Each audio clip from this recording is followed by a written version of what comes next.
नमस्कार दोस्तों, स्वागत है आप सभी का आपके अपने YouTube चैनल सुनो ज़रा पे।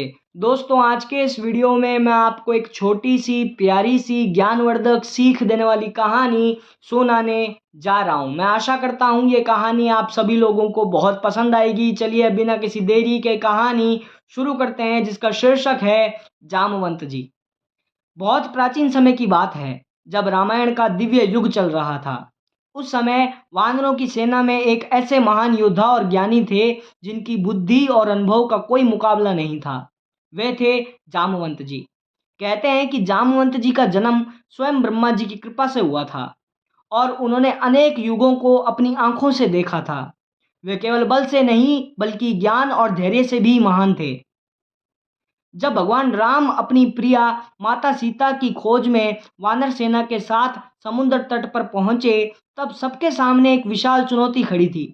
असीम समुद्र, जिसे पार करना असंभव प्रतीत हो रहा था। वानर सेना के सभी वीर निराश होकर बैठ गए। कोई भी इतना साहस नहीं जुटा पा रहा था कि उस अथाह सागर को लांघ सके। तभी शांत, गंभीर और तेजस्वी जामवंत जी आगे बढ़े। उनकी दृष्टि गहरी थी, मानो वे सब कुछ समझ रहे हों। उन्होंने चारों ओर देखा और फिर उनकी नज़र पड़ी हनुमान जी पर, जो विनम्रता से एक और बैठे थे, अपनी ही शक्ति से अनजान। जामवंत जी ने धीमे स्वर में कहा, हनुमान, क्या तुम्हें अपनी शक्ति का स्मरण नहीं?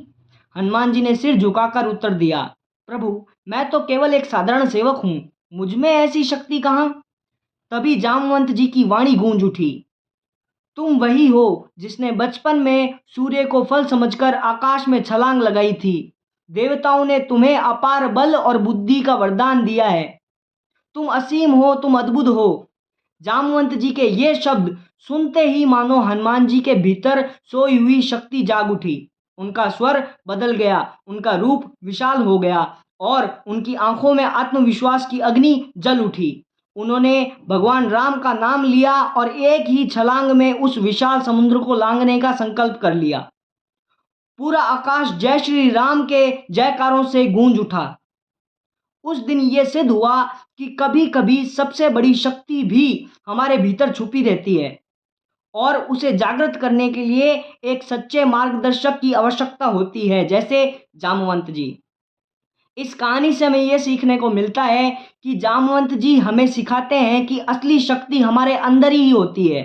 ज़रूरत होती है सिर्फ उसे पहचानने की और जगाने की। जब आत्मविश्वास जाग जाता है तो कोई भी समुद्र बड़ा नहीं रहता। तो दोस्तों, आपको ये कहानी कैसी लगी कमेंट बॉक्स में ज़रूर बताइएगा और अगर आपको ये वीडियो पसंद आया हो तो वीडियो को लाइक, चैनल को सब्सक्राइब कीजिएगा और बेल आइकन को भी दबा दीजिएगा, ताकि हमारी ये छोटी सी प्यारी सी ज्ञानवर्धक सीख देने वाली कहानियाँ आप तक सबसे पहले पहुँचे। जय श्री राम, जय बजरंग बली।